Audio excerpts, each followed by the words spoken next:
ನಮಸ್ಕಾರ ಸ್ನೇಹಿತರೆ. ಗರುಡ ಪುರಾಣದಲ್ಲಿ ಪತ್ನಿಯೊಂದಿಗೆ ಕ್ರೂರವಾಗಿ ವರ್ತಿಸುವವರ ಬಗ್ಗೆ ಏನು ಹೇಳುತ್ತದೆ ಗೊತ್ತಾ? ಪತ್ನಿಯನ್ನು ಕ್ರೂರವಾಗಿ ನಡೆಸಿಕೊಳ್ಳುವ ಪತಿಯನ್ನು ಹಿಂಸಿಸುವ ಪತಿಗೆ ಮರಣ ನಂತರ ಯಾವ ಶಿಕ್ಷೆಯನ್ನು ನೀಡಲಾಗುತ್ತದೆ ಎಂಬುದನ್ನು ಗರುಡ ಪುರಾಣದಲ್ಲಿ ಉಲ್ಲೇಖಿಸಲಾಗಿದೆ. ನಮ್ಮ ಹಿಂದೂ ಧರ್ಮದಲ್ಲಿ ಸೇರಿದ ಪ್ರಮುಖ ಧಾರ್ಮಿಕ ಗ್ರಂಥಗಳಲ್ಲಿ ಗರುಡ ಪುರಾಣವು ಒಂದಾಗಿದೆ. ಇದು ಗರುಡ ಪುರಾಣವು ಬ್ರಹ್ಮಾಂಡ ರಾಕ್ಷಸನಾದ ವಿಷ್ಣುದೇವನ ಹಾಗೂ ಪಕ್ಷಿರಾಜನಾದ ಗರುಡನ ನಡುವಿನ ಸಂಭಾಷಣೆಗಳನ್ನು ಒಳಗೊಂಡು ಒಂದು ಗ್ರಂಥವಾಗಿದೆ. ಹಿಂದೂ ಧರ್ಮದ 18 ಪುರಾಣಗಳಲ್ಲಿ ಗರುಡ ಪುರಾಣವು ಮಹಾಪುರಾಣವೆಂದು ಕೇಳಲಾಗುತ್ತದೆ.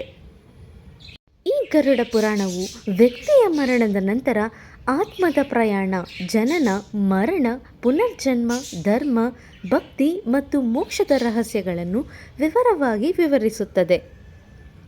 ಕುಟುಂಬದಲ್ಲಿ ಯಾರಾದರೂ ಸತ್ತಾಗ ಅವರ ಆತ್ಮದ ಸಗಮ ಸಂಚಾರವನ್ನು ಕೋರಿ ಮನೆಯಲ್ಲಿ ಗರುಡ ಪುರಾಣವನ್ನು ಪಠಿಸಲಾಗುತ್ತದೆ. ಗರುಡ ಪುರಾಣವು ಸ್ವರ್ಗ ಮತ್ತು ನರಕವನ್ನು ವಿವರಿಸುತ್ತದೆ. ಆತ್ಮವು ತನ್ನ ಕರ್ಮಗಳಿಗೆ ಅನುಗುಣವಾಗಿ ಎದುರಿಸುವ ಶಿಕ್ಷೆಯನ್ನು ಸಹ ಇದು ವಿವರಿಸುತ್ತದೆ.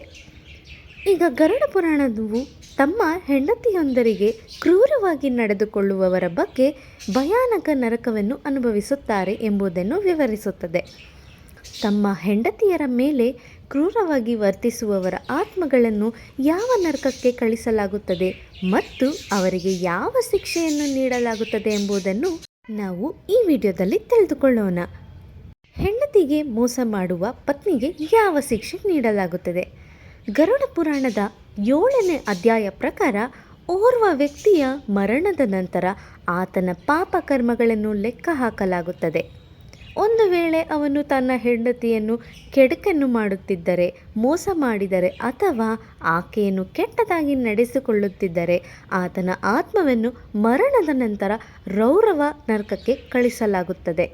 ಈ ರೌರವ ನರಕದಲ್ಲಿ ರುರು ಎನ್ನುವ ಉಗ್ರ ರೂಪದ ಹಾವುಗಳು ವಾಸವಾಗಿರುತ್ತವೆ. ಈ ಹಾವುಗಳು ಯಾವ ವ್ಯಕ್ತಿ ತನ್ನ ಜೀವವಾದಿಯಲ್ಲಿ ಹೆಂಡತಿಯನ್ನು ಕೆಟ್ಟದಾಗಿ ನಡೆದುಕೊಳ್ಳುತ್ತಾನೋ ಆತನ ಆತ್ಮವನ್ನು ನಿರಂತರವಾಗಿ ಕಚ್ಚುತ್ತವೆ. ಮತ್ತು ಗರುಡ ಪುರಾಣದ 10ನೇ ಅಧ್ಯಾಯವು ಎಸ್ತು ಭಾರ್ಯ ಪರಿತ್ಯ ಪರಿಸ್ಥಿತು ರಾಮೇತ ನರಂ ಸಂ ಕುಂಭನಿ ಪಾಕ ಘೋರೆ ಪಚ್ಯಾತೆ ಕಲಸ್ಯಾಂತೆ ಎಂದು ಹೇಳುತ್ತದೆ. ಇದರ ಅರ್ಥ ಮರಣದ ನಂತರ ತನ್ನ ಹೆಂಡತಿಯೊಂದಿಗೆ ಅಲ್ಲ, ಇನ್ನೊಬ್ಬ ಮಹಿಳೆಯೊಂದಿಗೆ ಸಂಬಂಧ ಹೊಂದಿರುವ ವ್ಯಕ್ತಿಯ ಆತ್ಮವನ್ನು ಕುಂಭಿನಿ ಪಾಕ ಎಂಬ ಭಯಾನಕ ನರಕಕ್ಕೆ ಕಳಿಸಲಾಗುತ್ತದೆ. ಅಲ್ಲಿ ಅವನಿಗೆ ಕಾಲಾನುಸಾರ ಶಿಕ್ಷೆಯಾಗುತ್ತದೆ. ಗರುಡ ಪುರಾಣವು ಒಬ್ಬ ವ್ಯಕ್ತಿ ತನ್ನ ಹೆಂಡತಿಗೆ ನಿಷ್ಠನಾಗಿರುವುದು ಅತ್ಯಗತ್ಯ ಎಂದು ಸ್ಪಷ್ಟವಾಗಿ ಹೇಳುತ್ತದೆ. ಯಾವುದೇ ರೀತಿಯಲ್ಲಿಯೂ ತನ್ನನ್ನು ತಾನು ಮೋಸಗೊಳಿಸಬಾರದು. ಹಾಗೆ ಮಾಡುವುದು ಘೋರ ಪಾಪ. ಎರಡನೆಯದು, ಹೆಂಡತಿಯನ್ನೇಕೆ ಗೌರವಿಸಬೇಕು? ತಮ್ಮ ಹೆಂಡತಿಯರ ಭಾವನೆಗಳನ್ನು ನಿರ್ಲಕ್ಷಿಸುವವರು, ಅವರೊಂದಿಗೆ ಚೆನ್ನಾಗಿ ವರ್ತಿಸುವವರು ಮತ್ತು ಕೆಲಸಗಳನ್ನು ಮಾಡಲು ಒತ್ತಾಯಿಸುವವರು ತಮ್ಮ ಲೌಕಿಕ ಜೀವನದಲ್ಲಿ ಮಾತ್ರವಲ್ಲದೆ ಅವರು ಆಧ್ಯಾತ್ಮಿಕ ಜೀವನದಲ್ಲೂ ಅವರಿಗೆ ತೊಂದರೆಯನ್ನು ನೀಡುವ ಅಂತಹ ಜನರು ಗಂಭೀರ ಪಾಪಗಳನ್ನು ಮಾಡುತ್ತಾರೆ. ಗರುಡ ಪುರಾಣವು ತಮ್ಮ ಹೆಂಡತಿಯನ್ನು ಗೌರವಿಸುವುದು ಅತ್ಯಗತ್ಯ ಎಂದು ಹೇಳುತ್ತದೆ. ಸ್ನೇಹಿತರೆ, ಗರುಡ ಪುರಾಣದಲ್ಲಿ ಓರ್ವ ವ್ಯಕ್ತಿಗೆ ಆತನ ಮರಣದ ನಂತರ ಪಾಪ ಕರ್ಮಗಳಿಗೆ ಅನುಗುಣವಾಗಿ ಯಾವೆಲ್ಲ ಶಿಕ್ಷೆಗಳನ್ನು ನೀಡಲಾಗುವುದು ಎಂಬುದನ್ನು ಕೇಳಲಾಗಿದೆ.